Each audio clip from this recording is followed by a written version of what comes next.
Mi hermana puso su boda el mismo día de mi cirugía. Cuando no fui, me llamó narcisista delante de toda la familia. Nadie me creyó cuando expliqué por qué. Siempre pensé que mi hermana Lara y yo teníamos una relación funcional. No éramos las mejores amigas, pero tampoco nos odiábamos. Había cariño, aunque siempre atravesado por una tensión sutil. Ella era la favorita, la que organizaba, la que lideraba. Yo, la silenciosa. La que tomaba el asiento del copiloto sin protestar. Hasta que mi cuerpo decidió fallarme. En septiembre del año pasado empecé con dolores persistentes en el abdomen. Al principio, pensé que era estrés. Trabajo, estudios de posgrado, la presión familiar de siempre. Pero una madrugada terminé en urgencias, retorciéndome, y ahí comenzó todo, pruebas, análisis, derivaciones. Me diagnosticaron un pólipo de rápido crecimiento en el intestino delgado. Palabras como posible malignidad, resección quirúrgica, riesgo de obstrucción, empezaron a entrar en mi vocabulario como si siempre hubieran estado ahí. La cirugía no podía esperar. Mi médico fue claro, había que operar lo antes posible. La fecha que propusieron fue el 18 de noviembre. Era viernes. Lo anoté. Lo procesé. Y, sin pensarlo mucho, se lo conté a mi familia en un almuerzo de domingo, mientras todos estaban dispersos entre platos y sobremesas. Dije, tengo cirugía programada para el 18. Lo dije con calma, sin dramatismo. Mamá se quedó en silencio. Papá preguntó si era grave.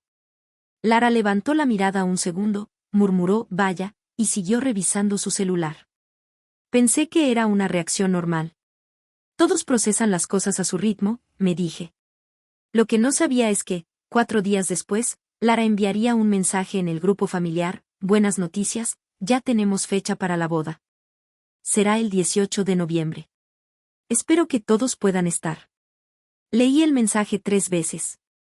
Pensé que era un error. Le escribí en privado. Lara, ¿elegiste el 18? Sí. ¿Por? Tengo la cirugía ese día. Lo dije el domingo. Ah, no me acordaba. Pero ya está reservado. No puedo cambiarlo todo ahora. ¿Me estás diciendo que pusiste tu boda el mismo día que mi operación? No es mi culpa que justo caiga el mismo día. Tampoco sabía que era tan grave. ¿No puedes moverla tú? Ahí supe que algo estaba quebrado. No porque eligiera esa fecha, sino por lo que no dijo. Por la frialdad. Por la rapidez con la que me quitó del mapa de sus prioridades. Intenté respirar. Le respondí. No puedo mover una cirugía mayor. Es en el hospital público. Hay lista de espera. Bueno, entonces haré lo que tenga que hacer. Pero sería bonito que al menos mandes un video, ¿no? Para mostrar que te importa. La conversación terminó ahí. O eso pensé. Pasaron las semanas. Yo me concentré en mi salud. Estaba nerviosa. El preoperatorio fue agotador. Pruebas de sangre, ecografías, entrevistas. Mi cuerpo se sentía como un campo minado. Y en todo ese tiempo, no recibí ni una sola llamada de mi hermana. Ningún, ¿cómo estás?, ningún, te acompaño. Nada. Hasta el día de la boda. Yo estaba internada. Tubos. Bata de hospital. Postoperatorio. Todavía con morfina en el cuerpo. Mi madre entró a mi habitación con una expresión neutra. Le pregunté cómo había estado todo. Bien. Muy bonito. Mucha gente. Lara estaba radiante. ¿Y, alguien preguntó por mí? Sí. Pero mejor que no te diga lo que dijo ella. Decímelo. Suspiró. Dijo que no viniste porque, sos así. Que no soportas que otra tenga el centro de atención. Que te pasaste la vida compitiendo. Sentí que me arrancaban el aire. ¿Frente a todos? Sí. En el brindis. Dijo que te deseaba salud, pero que esperaba que algún día dejaras de poner tus dramas por encima de los momentos felices de los demás. Mi madre no me miraba a los ojos cuando lo dijo. Y entonces entendí por qué. Porque en el fondo, también lo creía un poco. Y esa fue la verdadera herida. No la de la cirugía. Sino la del abandono emocional. Y así empezó esta historia. La de cómo terminé siendo la villana en una película donde solo intentaba sobrevivir. Me quedé sola en la habitación del hospital con el goteo del suero marcando el tiempo, como un reloj cruel. No lloré. No por falta de tristeza, sino porque las lágrimas, a esa altura, me parecían inútiles. Estaba adolorida, cansada y con la herida aún fresca en el abdomen. Pero nada de eso me dolía tanto como lo que acababa de escuchar. Mi hermana había dicho frente a todos que yo no asistía a su boda porque no soportaba no ser el centro de atención. Que era típico de mí. Que toda la vida había sido así. Y nadie la contradijo. Mi madre, en lugar de defenderme, eligió el silencio. Dijo que no quería arruinar la fiesta. Como si yo la hubiese arruinado desde la cama de un hospital. A la mañana siguiente, llegó mi prima Julia. Ella fue la única que me abrazó con sinceridad. Estabas en lo correcto, me dijo. Lara usó tu ausencia para hacerse la víctima. ¿Y nadie dijo nada? Algunos se miraron incómodos. Pero ya sabes cómo es la familia. Nadie quiere meterse. ¿Y vos? Yo estaba tan atónita que no supe qué hacer. Pero lo que dijo, fue cruel. Días después, cuando me dieron el alta, volví a casa con una carpeta de indicaciones médicas, una dieta insípida y la sensación de que mi lugar en la familia se había convertido en una nota al pie. Ni un solo mensaje de parte de Lara. Ninguna visita. Pero sí recibí indirectas, publicaciones en redes con frases del estilo, los que deberían estar no siempre están, o, al final, una boda también revela quién realmente te apoya. Gente de mi entorno empezó a escribirme con cuidado, como si quisieran confirmar si era cierto lo que Lara había dicho. Una amiga de la familia me preguntó si yo realmente no había podido ir, por algo físico, o si fue un problema emocional. Fue ahí cuando entendí que la narrativa ya estaba instalada. Que yo era, oficialmente, la hermana complicada. Intenté llamarla. No para disculparme, sino para aclarar las cosas. Sonó 4 veces y atendió con un tono que me hizo recordar a cuando éramos adolescentes y me ignoraba por días después de cada discusión. ¿Qué querés? Hablar. No tengo tiempo. Estoy en plena mudanza. Si es por lo del brindis, no pienso disculparme. Dije lo que sentía. Lo dijiste como si yo hubiera elegido no estar. No dije eso. Dije que no me acompañaste. Que no estuviste. Y fue cierto. Porque estaba en una cama de hospital, Lara. Y porque siempre haces todo sobre vos. Siempre. Hasta en mi boda. Ahí se cortó la conversación.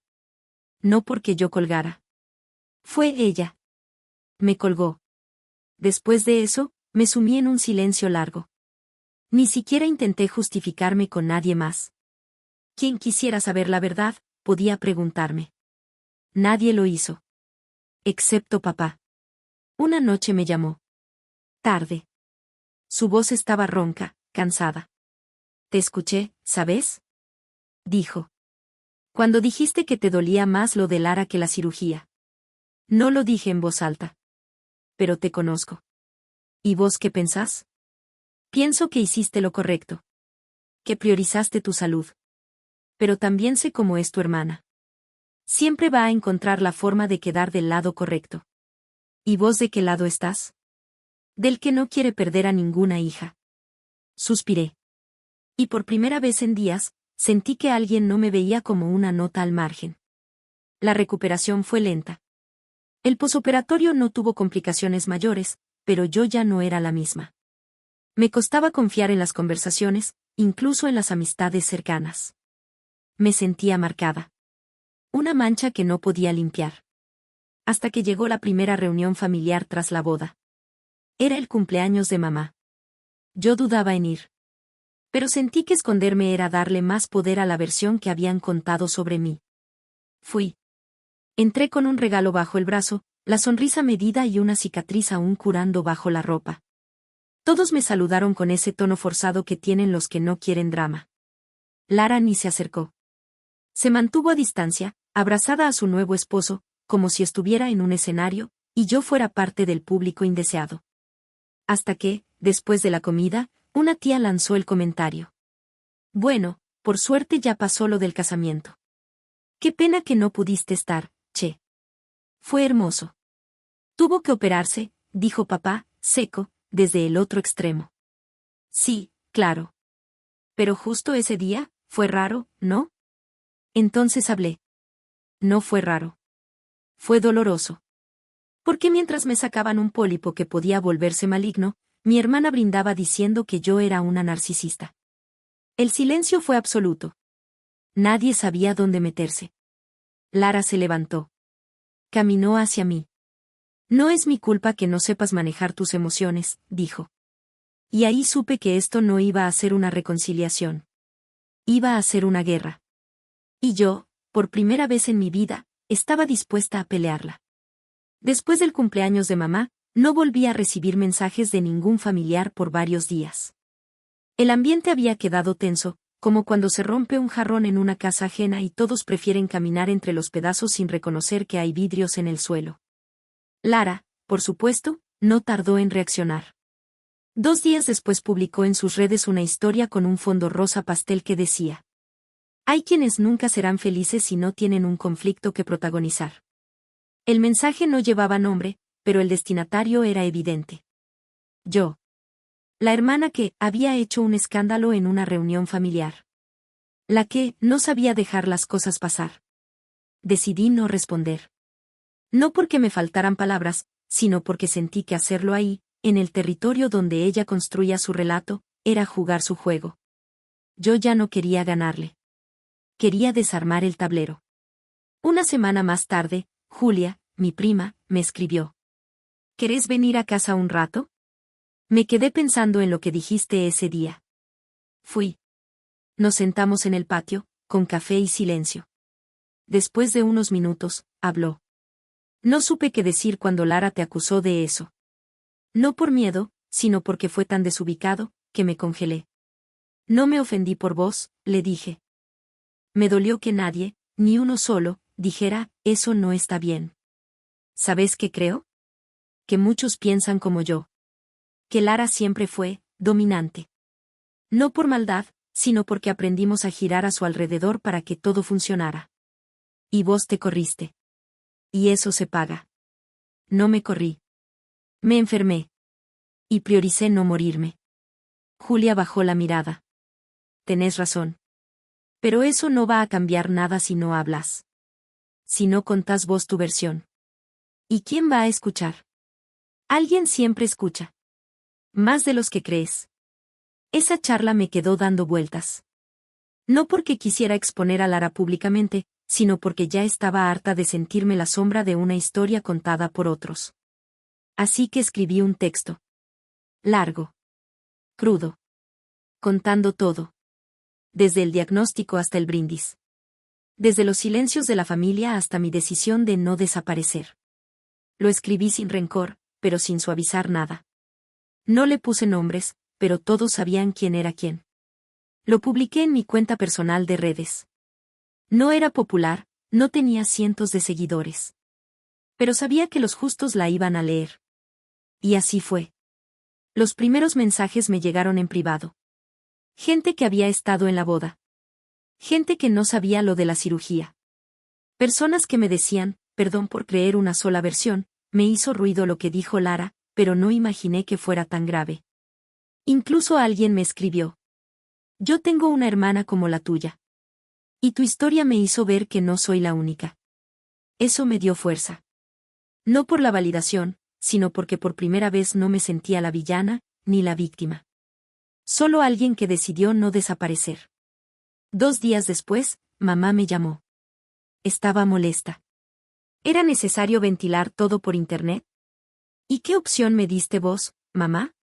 ¿Esperar en silencio mientras me trataban de egoísta por no ir a una fiesta mientras me operaban? Yo no quería problemas. Pero permitiste que se dijeran mentiras sobre mí. No quería pelearme con tu hermana. Entonces preferiste perderme a mí. Silencio. Fue la primera vez en mi vida que le hablé así. No gritamos. No lloramos. Pero cuando corté, sentí que se había dicho algo que nunca antes había tenido espacio. Y que ya no iba a poder desdecirse. Lara me llamó esa noche. No la atendí. Me escribió un mensaje. Te estás victimizando otra vez. Sos una exagerada. Ya nadie quiere saber de tus dramas. Lo leí. Y lo borré. No por miedo. Sino porque ya no me dolía. Ya no necesitaba que ella lo entendiera. La historia que publiqué en mis redes empezó a moverse más de lo que imaginé. No se viralizó, claro, pero sí se compartió entre personas cercanas, conocidos, y amigos de amigos. Me llegaron mensajes de excompañeros de la secundaria, de colegas del trabajo, incluso de una vecina que me conocía desde que era chica. Todos con el mismo tono, no sabía, pero ahora entiendo. Una mujer, a quien no veía desde hacía más de 10 años, me escribió algo que me quedó dando vueltas. Tu hermana siempre fue encantadora con los adultos, pero tenía esa forma de hablar que te hacía sentir culpable por respirar mal. Y ahí me cayó la ficha. Lara no me había convertido en villana durante su boda. Me había ido construyendo así desde siempre. De a poco. Con palabras suaves, con insinuaciones, con silencios estratégicos. Y yo, por costumbre o por afecto, había aceptado el lugar. Me di cuenta de que no fue solo la boda. Fue cada vez que interrumpía mis frases para corregirme frente a otros. Cada vez que contaba versiones de nuestras discusiones donde yo siempre aparecía como la inestable. Cada vez que usó el sarcasmo como defensa y como ataque. Y cada vez que mamá le festejó ese sarcasmo con un «ay, Lara, qué ocurrencias tenés». Era un patrón. Y no empezó en noviembre. Empezó cuando yo tenía 8 y ella 11. Una tarde de sábado, mi tía Norma me llamó. Tiene 70 y pico, es de esas personas que nunca opinan demasiado fuerte, pero que cuando lo hacen, hay que escucharlas. Vi tu publicación. Te creo, dijo sin vueltas. Y me da pena haber callado tanto tiempo. Porque esto no es nuevo. ¿Qué cosa? Lara. Siempre supo manejar los hilos. Desde chica. ¿Te acordás cuando rompió el jarrón de la abuela? Me acordaba. Claramente. Sí. Te culpó a vos. Y lo peor es que la abuela le creyó. Te dejó sin postre. Vos ni lloraste. Pero después no quisiste hablar por una semana. Fue la primera vez que me di cuenta que el silencio en vos no era timidez. Era miedo. Me apretó el pecho. ¿Y por qué no dijiste nada? Porque creí que se te iba a pasar. Que eran cosas de hermanas. Pero no era eso. Ahora veo que te acostumbraste a que nadie te defendiera. No supe qué contestar. Solo quería que supieras que no estás loca, dijo. Ni exagerada.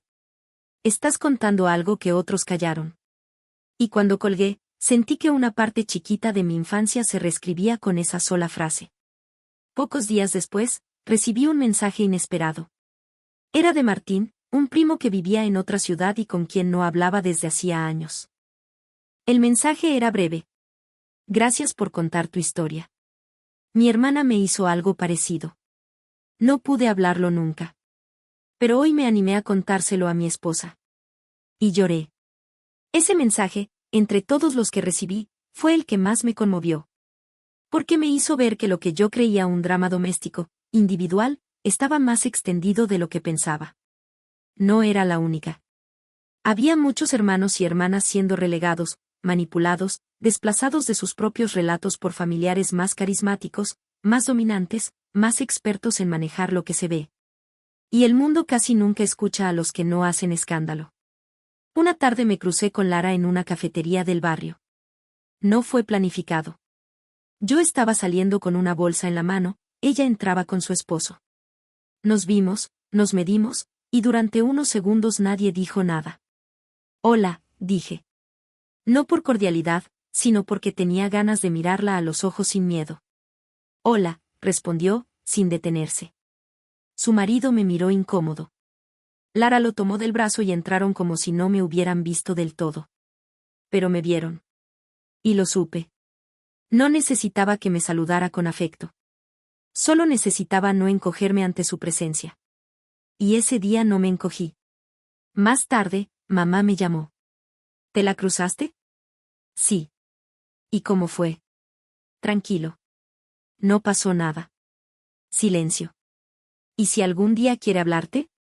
Que venga con la verdad. y sin la excusa de, no fue mi intención. Eso es pedir mucho. No, mamá. Es lo mínimo. Corté. Me serví un té.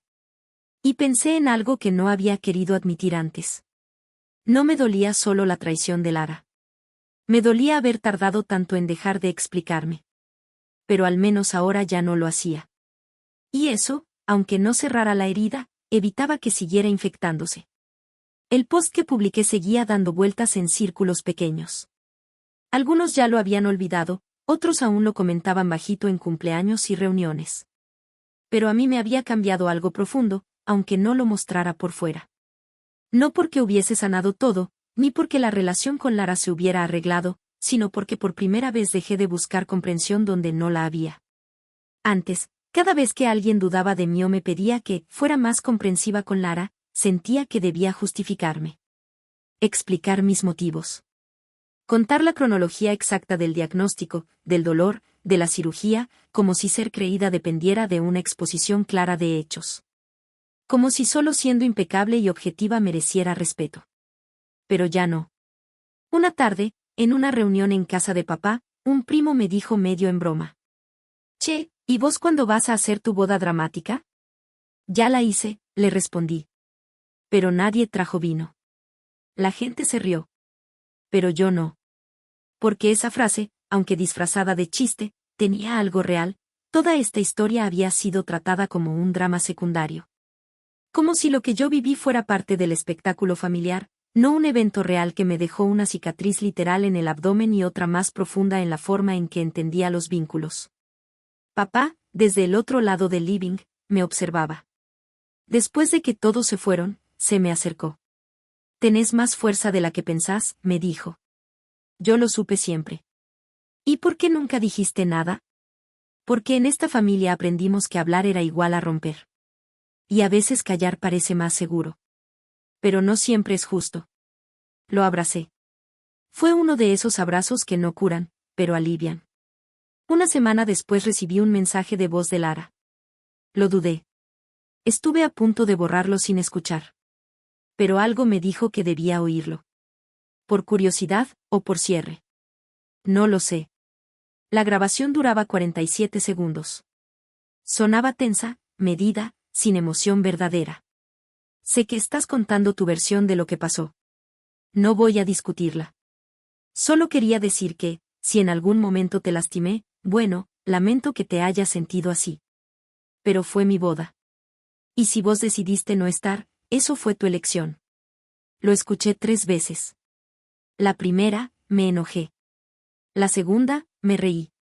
La tercera, entendí que esa era su forma de pedir perdón, sin decirlo, sin concederlo, sin asumir nada. Como si el lamento que te haya sentido así fuese suficiente. No respondí. No hacía falta.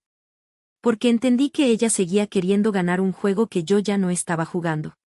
Días después, me encontré con mi sobrina, la hija de nuestra prima mayor. Tiene 13 años. Me pidió que la ayudara con una tarea sobre conflictos familiares. ¿Por qué me lo pedís a mí? Le pregunté.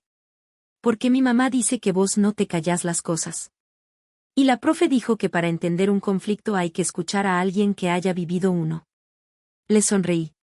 ¿Y qué querés saber? ¿Cómo hiciste para seguir hablando con tu familia después de que no te creyeron? Me quedé pensando. No todos me creyeron. Pero yo tampoco me creía a mí al principio. Me tomó tiempo. Ahora hablo porque ya no tengo que convencer a nadie. Solo vivir tranquila. La nena se quedó callada. Tomó nota. Luego me abrazó. Quiero ser como vos cuando crezca. Sentí que no merecía esa frase. Pero también supe que algo bueno había germinado en medio de este lío. Una noche me miré al espejo mientras me ponía crema en la cicatriz de la cirugía. Ya no dolía. Estaba delgada, pálida, un hilo irregular en la piel. Pero era parte de mí. No una marca fea. Una prueba. Una señal de que sobreviví no solo a una operación, sino a algo peor, a dejar que otros contaran mi historia por mí. Y desde entonces, cada vez que alguien insinúa que soy difícil o rencorosa, yo no contesto. Solo me toco la cicatriz. Y recuerdo que hablar, a veces, también es sanar. Pasaron unos meses. La vida, como suele hacerlo, fue avanzando en silencio. Volví al trabajo, retomé proyectos pendientes, incluso empecé a salir con alguien. Nada serio, nada anunciado, pero por primera vez en mucho tiempo, me sentí con la cabeza lo suficientemente despejada como para disfrutar un café sin pensar en explicarme. Lara no volvió a escribirme después de aquel mensaje de voz. Ni un saludo para mi cumpleaños. Ni siquiera una reacción a las fotos que otras personas publicaban conmigo. Silencio total. Y por extraño que parezca, eso me hizo bien. Porque entendí que la distancia, en algunos casos, no es castigo. Es espacio para respirar. Un sábado, mi prima Julia organizó un almuerzo. No era una ocasión especial. Solo una excusa para juntar a quienes aún queríamos vernos sin dramatismo. Me invitó con antelación, aclarando que no sabía si Lara iba a ir. Si viene, viene.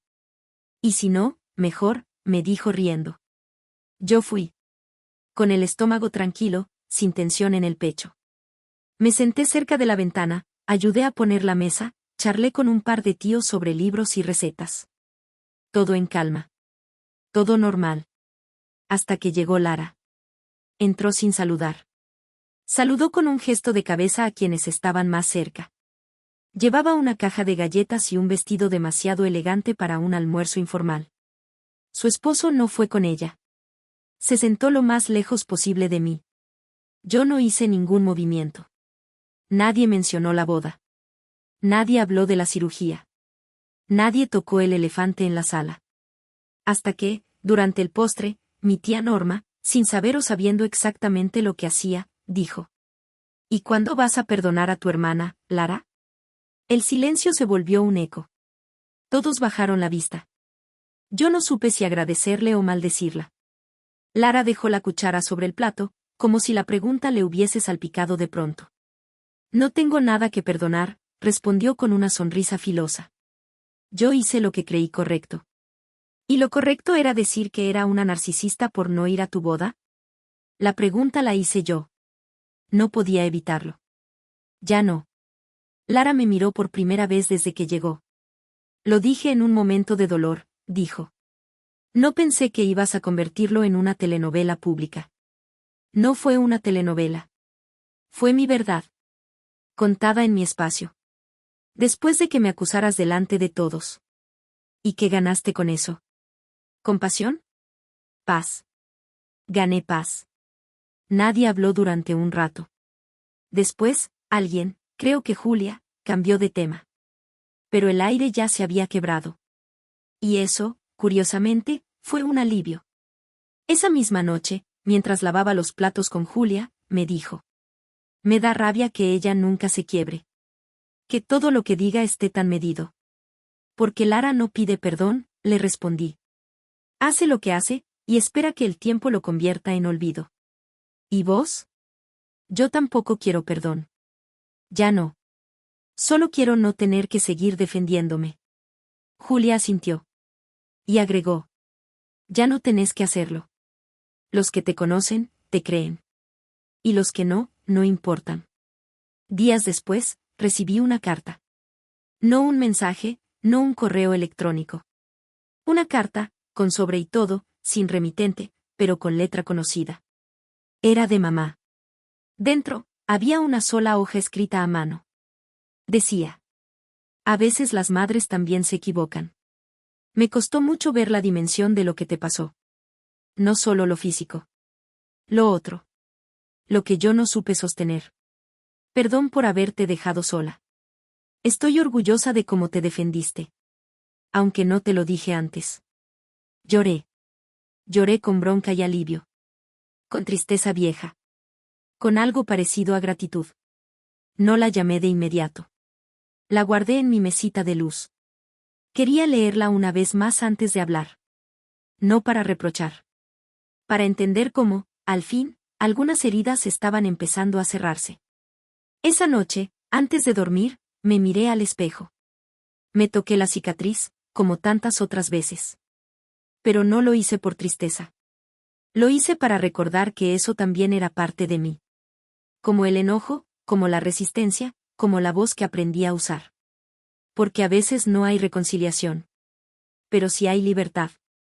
Y en este caso, eso era mucho más valioso. Después de la carta de mamá, no pude dormir bien por unos días. Me levantaba a mitad de la noche, no por insomnio físico, sino por un rumor persistente en la cabeza, ¿y si ahora quiere arreglar todo como si nada? Porque eso es algo que pasa, a veces, con ciertas personas. No te piden perdón de frente, no te abrazan con culpa ni te nombran sin defensas. Simplemente vuelven. Y esperan que vos borres lo anterior como si fuera parte de un mal sueño. Y yo ya no quería vivir así. Con miedo a que me dijeran, ya pasó, sin reconocer lo que pasó. Mamá me llamó una semana después de la carta. Hablamos como si nada, al principio. Sobre el clima, sobre un dolor en la pierna que tenía, sobre una planta que se le estaba secando. Yo esperaba que dijera algo. Cualquier cosa. Pero no lo hacía. Al final, lo solté yo. Recibí tu carta. Lo sé. ¿Por qué no me la diste en persona? Porque no sabía si me ibas a dejar decírtelo. Y si yo no contestaba, ¿qué hacías? Esperaba. Me quedé en silencio unos segundos. No por enojo. Sino porque había algo dolorosamente honesto en su voz. Mamá siempre había sido más hábil en las omisiones que en las confesiones. Esa carta, aunque breve, había sido un esfuerzo inmenso. Gracias, le dije. No sé si alcanza. No tiene que alcanzar. Solo tiene que ser verdad. Suspiró. No dijo más. Pero lo supe, algo en ella había cambiado. En una cena familiar por el aniversario de mis tíos, Lara no fue. Fue la primera vez que me invitaron a un evento sin aclaraciones previas. Nadie dijo, pero si viene tu hermana. Nadie me advirtió de posibles tensiones. Me invitaron como a una más. Y eso, para mí, fue una forma de reconocimiento. Durante el brindis, papá me tocó el brazo. Me miró y dijo, bajito. ¿Estás bien?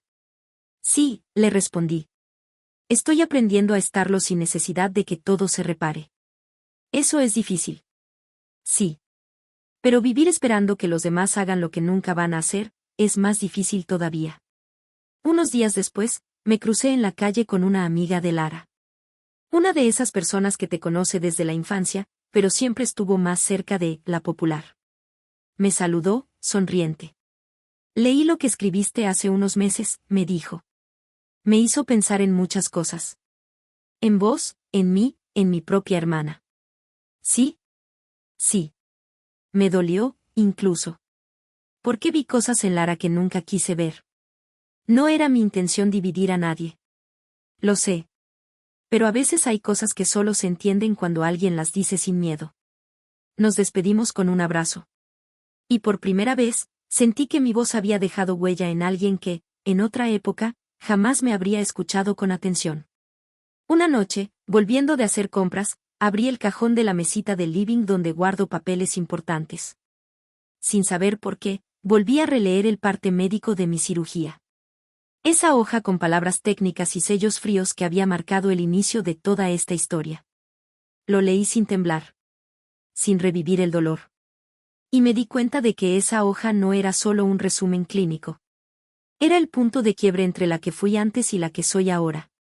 Porque si esa operación no hubiera ocurrido, probablemente aún estaría siguiendo el guión familiar de silencio, culpa y sumisión. Pero doler me despertó. Me sacudió la piel. Me empujó a hablar. Un sábado, mi sobrina, la hija de una prima, me preguntó si le podía ayudar con una charla que tenía que dar en la escuela sobre personas que superaron momentos difíciles. ¿Y por qué pensaste en mí? Le pregunté, riendo. Porque mi mamá dice que sos la única que se animó a contar algo real en esta familia.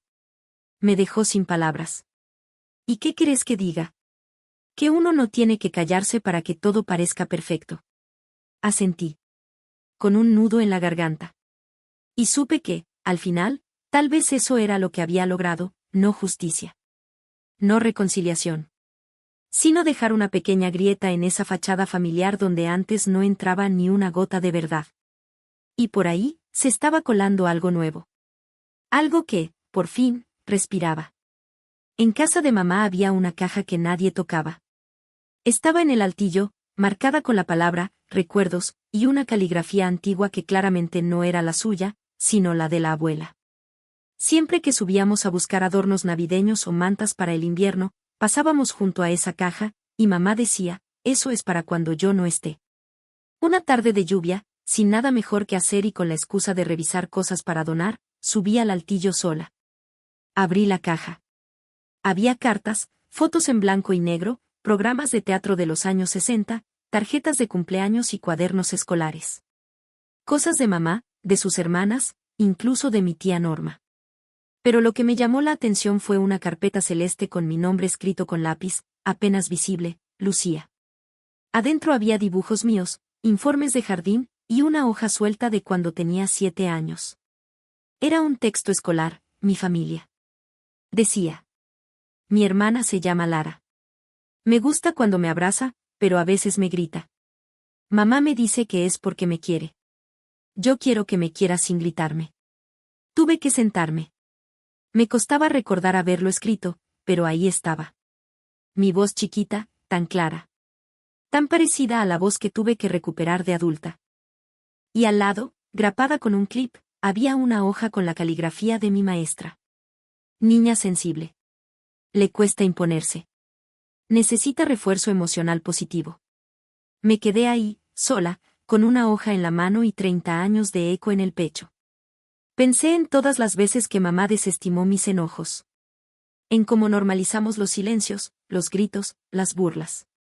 En cómo aprendí que si Lara decía algo hiriente, era culpa mía por tomármelo mal.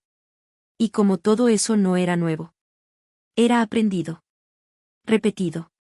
Heredado. Esa noche, mamá me vio bajar con la carpeta. ¿La encontraste?, dijo, sin sorpresa. ¿Por qué la guardaste? Porque siempre sentí que en algún momento ibas a necesitarte a vos misma. No supe si abrazarla o preguntarle por qué nunca me defendió de verdad. ¿Por qué nunca dijiste que Lara me hacía daño? Porque yo tampoco supe hacerlo distinto. A mí también me criaron así. Una buena hija era la que no se quejaba. Y yo quise que lo fueras. Me dolió. Pero no de esa forma amarga. Me dolió como duele la verdad cuando llega tarde. No quiero que esta historia se repita, le dije. No se va a repetir, respondió. Porque vos ya la rompiste. Días después, mi sobrina, la hija de mi prima, dio su charla en la escuela. Me invitó. Me senté en el fondo del aula, rodeada de padres y abuelos. Cuando fue su turno, habló de mí. Dijo que había aprendido que el silencio a veces se hereda, pero también se puede detener. Que contar la verdad no siempre arregla lo que se rompió, pero impide que otros lo rompan igual. No lloré. Me lo prohibí. Pero cuando terminó, y todos aplaudieron, ella me miró desde el frente de la clase, con una sonrisa que me hizo sentir que algo en todo este proceso valía la pena. Volví a casa y releí la carta de mamá, la hoja del colegio, mis anotaciones del hospital, y el mensaje de voz de Lara. Los puse uno junto al otro. 4 versiones de la misma historia. 4 formas distintas de afrontar lo que dolió. Y pensé, no necesito que Lara vuelva, ni que pida perdón, ni que entienda. Lo que necesito, y por fin tengo, es no dudar de mí misma cuando todos callan. Porque el silencio no es paz. Es solo una forma de no molestar. Y yo ya no estoy para no molestar. Estoy para vivir sin nudos en la garganta. Para levantar la voz cuando me quieren borrar. Para no pasarle esta herida a nadie más. Y si para eso tuve que ser la que arruina el ambiente familiar, entonces que así sea. Porque algunas verdades no incomodan, liberan. Las semanas siguientes a la charla escolar fueron, en apariencia, tranquilas. Volvía a dormir mejor. Soñaba con cosas cotidianas, viajes cortos, tardes de lectura, charlas con gente que no me hacía daño. Y aunque aún había días grises, ya no me dolía el estómago cada vez que pensaba en una reunión familiar. Pero no todo se cerraba tan fácil. Una tarde, mientras ordenaba papeles del trabajo, recibí un mensaje inesperado. Era de un número que tenía agendado pero que no veía en pantalla desde hacía tiempo, Lara. Solo decía. ¿Podemos hablar? Solo vos y yo. Una vez. Lo leí 1, 2, 3 veces. No respondí de inmediato. Me tomé el resto del día para pensarlo. No por miedo a lo que ella pudiera decirme, sino por algo más delicado, miedo a lo que yo pudiera volver a sentir. Porque a veces, el daño no está en lo que te hacen, sino en cómo te arrastras tratando de explicarles que te dolieron. Contesté al día siguiente. Le dije que sí. Que en un café, público, sin escena. Nos encontramos un martes a media mañana, en una esquina tranquila. Ella llegó puntual, con el pelo recogido y una carpeta bajo el brazo como si viniera de trabajar. No había rastro de rencor en su cara. Tampoco de ternura. Nos saludamos con un gesto. Nos sentamos. No pidió disculpas. Tampoco dijo, tenés razón. Empezó con algo aún más desconcertante. No vengo a justificarme. Solo quiero decirte que estoy embarazada. Lo dijo como quien se quita una piedra del zapato. Me sorprendió. No porque no lo esperara, era parte de su plan desde que se casó, sino por el momento, por el motivo del encuentro. ¿Y eso qué tiene que ver conmigo? Pregunté, sin hostilidad. Quiero que mi hijo o hija crezca sin la mitad del odio que yo no supe evitar. Me quedé en silencio. Ella siguió. No sé si estoy lista para pedirte perdón. Pero sí sé que no quiero que este bebé crezca escuchando historias donde vos seas la hermana complicada. No quiero repetir eso. No respondí. No todavía. Ella bajó la vista. ¿Podés, al menos, aceptar que las dos hicimos cosas mal? Ahí sí hablé. No, Lara. Porque eso sería empatar algo que no es parejo. Yo me enfermé. Y vos lo usaste para convertirte en la víctima. No es, las dos hicimos mal. Vos hiciste daño. Yo me defendí. Ella sintió, pero no con resignación. Con una especie de aceptación incómoda. Entonces decí lo que tengas que decir, susurró. Y lo hice. Le hablé de la cicatriz. De la sensación de que todos me miraban como si exagerara. Del silencio de mamá. De cómo la carta que me dejó fue más madre que muchas de sus palabras. Le hablé del dibujo que encontré de niña, del abrazo que no llegó, del eco que cargué por años. No lloré. No grité. Solo lo dije. Ella escuchó. No interrumpió. Solo se secó un ojo cuando creía que yo no miraba. Cuando terminé, se levantó. No quiero que seamos amigas, dije antes de que se fuera. Pero sí quiero que dejes de narrarme como te conviene.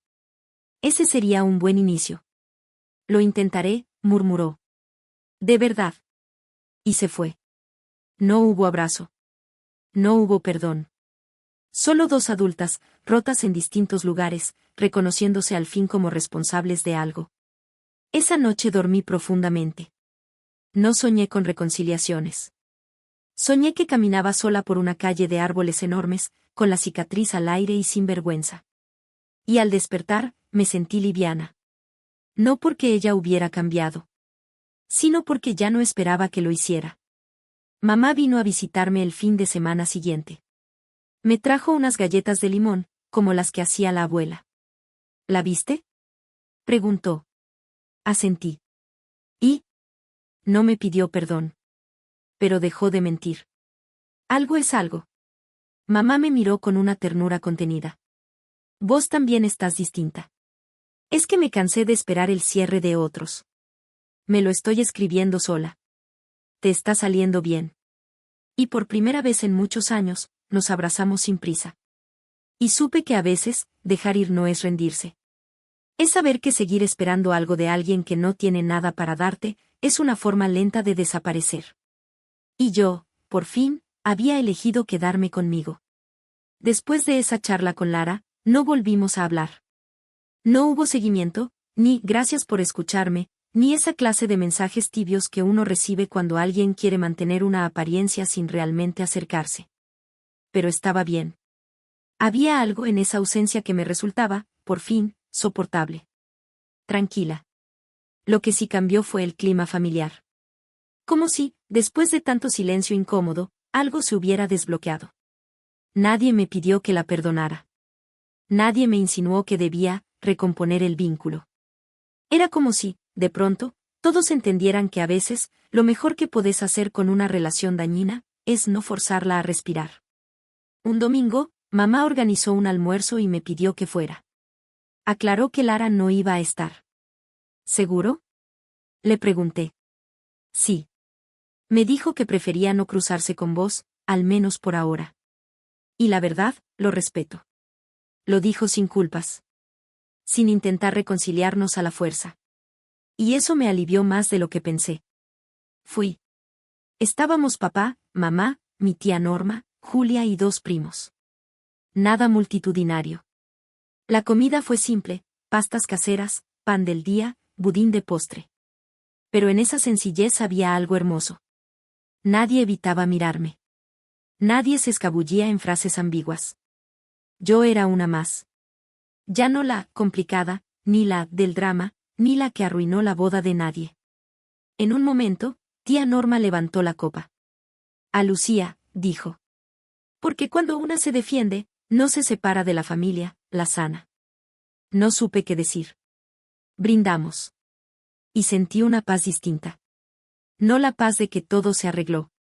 La paz de no tener que fingir más. Pocos días después, Julia me trajo un cuaderno que encontró en una feria de usados. En la tapa decía, en letras doradas, decirlo también es un acto de amor. Me hizo pensar en vos, me dijo. Para que escribas lo que te quede adentro, sin miedo. Empecé a hacerlo. Escribí lo que nunca había podido decir en voz alta. Frases como: a veces el que más te quiere también te lastima sin saber. No quiero volver al silencio para que los demás no se incomoden. Mi salud no fue una excusa. Fue un límite que nadie quiso aceptar. Escribirlo fue raro. No porque doliera, sino porque ya no dolía tanto. A mitad de mes, me invitaron a participar como oradora en una mesa sobre vínculos familiares y salud mental en un centro cultural. Julia había pasado mi historia a una conocida, y sin darme cuenta, me vi frente a una sala chica con 30 sillas y más de 40 personas. Conté lo que me pasó. No como víctima. Como testigo. Dije que cuando me enfermé, descubrí que no todos los vínculos sobreviven a la verdad. Que a veces, lo más duro no es que te acusen de exagerar, sino que lo hagan con una sonrisa. Al final, una mujer de unos 50 se me acercó. Gracias, me dijo. Tengo una hermana que me borró de su vida. Hasta hoy pensaba que el problema era yo. Y quizás no lo era, le respondí. O quizás sí. Pero lo que importa es que ahora podés contarlo sin pedir permiso. Lloró. Y la abracé. Volviendo a casa esa noche, con el cuaderno bajo el brazo, entendí algo que me costó meses asimilar. La paz no siempre llega como uno la imagina. No viene con reconciliaciones de película, ni con disculpas públicas. A veces, la paz es poder sentarte sola en tu casa, tomarte un té y no necesitar explicar por qué estás en paz. La paz, para mí, fue eso. No esperar el mensaje. No mirar el celular cada vez que Lara publicaba algo. No ensayar respuestas en la ducha por si algún día me cruzaba con ella. La paz fue entender que si alguien no te quiere ver entera, no está obligado a quedarse. Pero vos tampoco estás obligada a romperte para que te miren. Y con eso, por fin, podía respirar sin el nudo de siempre en la garganta. Porque el amor propio también empieza cuando uno deja de quedarse donde no lo llaman por su nombre. Era extraño vivir sin el peso. No me refiero solo al peso emocional. También al otro, al físico. El que te hunde los hombros cuando entras a una habitación llena de familiares y sentís que todos están a punto de juzgarte, aunque no digan nada. Esa presión ya no estaba. No porque el mundo cambiara, sino porque decidí no cargarla más. Mamá me invitó una tarde a tomar el té. Hacía frío, y la casa olía a pan tostado. Estaba tranquila, más suave que de costumbre. Me recibió con una sonrisa que antes no solía tener. Se notaba que estaba haciendo un esfuerzo real por acercarse, pero sin invadir. Y eso, viniendo de ella, era todo un cambio. ¿Sabes? Me dijo mientras servía el té. A veces siento que te perdí en un momento que no entendí. Y me cuesta pensar que quizás yo también te empujé a irte. No me fuiste perdiendo de golpe, mamá, le respondí. Fue de a poco. Cada vez que no dijiste nada cuando Lara me callaba. Cada vez que me pediste que no reaccione. Que tenga paciencia. Se le humedecieron los ojos. No por sorpresa. Creo que ella también ya lo sabía. Nunca supe cómo ser madre de dos hijas tan distintas. No necesitabas que fuéramos iguales. Solo que no eligieras siempre al mismo lado. Nos quedamos calladas un rato. Después me habló de cuando éramos chicas, de cómo la abuela era dura con ella, de cómo eso la hizo tolerante con cosas que ahora, reconocía, no debió tolerar en sus hijas. No buscaba consuelo. Solo estaba aprendiendo a reconocer el daño. Y eso, en una madre criada para callar, ya era heroico. Antes de irme, me dio un frasco con mermelada casera. Es de naranja. Amarga, pero dulce al final. Como esta etapa, le dije. Se rió. Me abrazó. Y por primera vez, no me pidió que arreglara nada con Lara. En una de mis sesiones con la psicóloga, me preguntó. ¿Y qué harías si tu hermana te llamara hoy y te dijera, necesito que me escuches?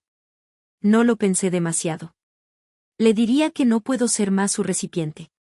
¿Recipiente? Sí. Su cubo de desahogo, su sombra útil, su silencio cómodo. No puedo más con ese rol. Ya no. Ella asintió, sin juzgar. Y me dijo algo que me marcó. No todo lo que se rompe tiene que arreglarse. A veces, lo sano es dejarlo como está. Como una grieta que te recuerda por dónde no volver. Salí de esa sesión más liviana. Por dentro y por fuera. Una semana después, me llegó una invitación, el baby shower de Lara. No de parte de ella, claro, sino de una amiga en común. El grupo de WhatsApp estaba lleno de stickers, emojis, mensajes como, qué emoción, y, no podemos faltar. Leí todo sin decir nada. No me molestó que me invitaran. Me molestó que alguien pensara que podía ir sin problema. Como si todo se hubiera resuelto con el paso del tiempo. Julia me escribió por privado. ¿Te llegó, no? Entiendo si no vas. Yo tampoco quiero fingir. Le respondí con una sola frase. Gracias por no hacerme explicar otra vez. Y eso fue todo. No fui. Nadie me reclamó. Nadie me escribió después para pedir explicaciones. Y eso fue nuevo. Y hermoso. Esa noche, salí a caminar por el barrio.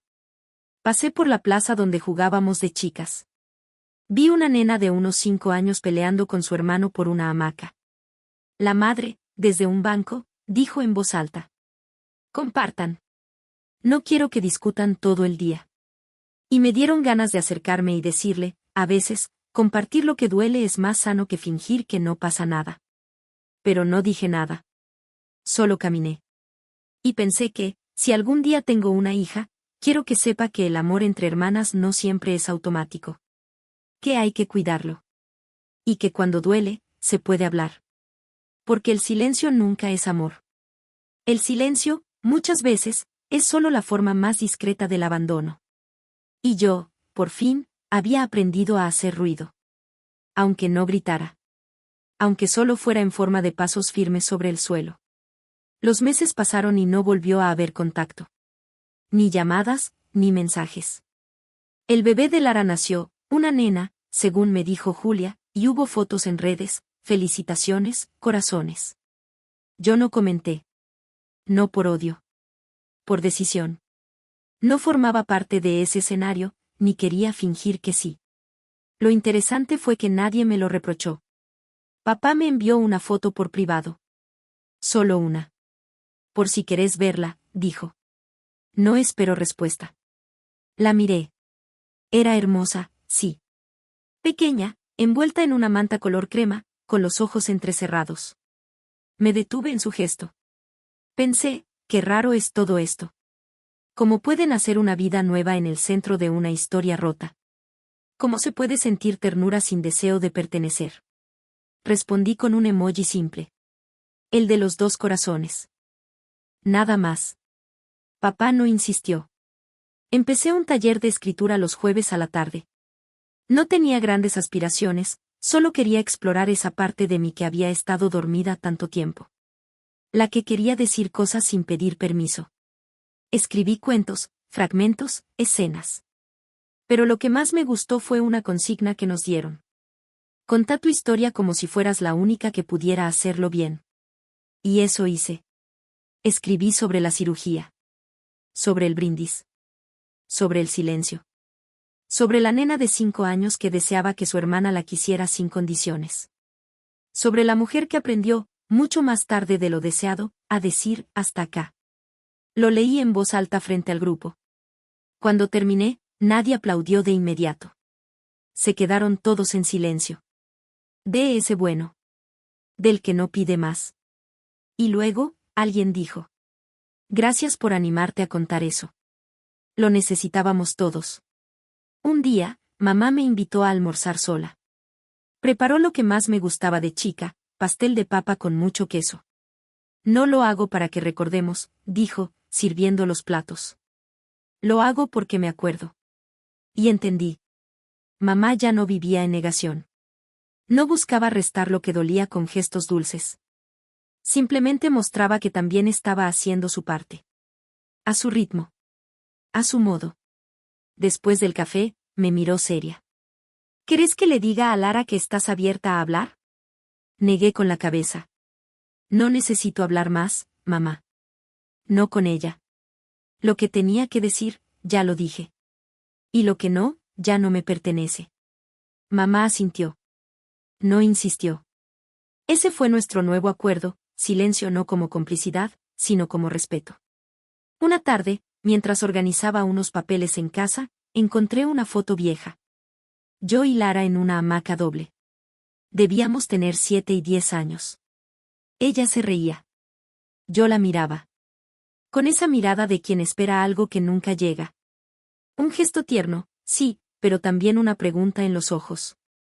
La guardé en un cajón. No la rompí. No la expuse. Porque incluso en lo dañado hay algo que nos formó.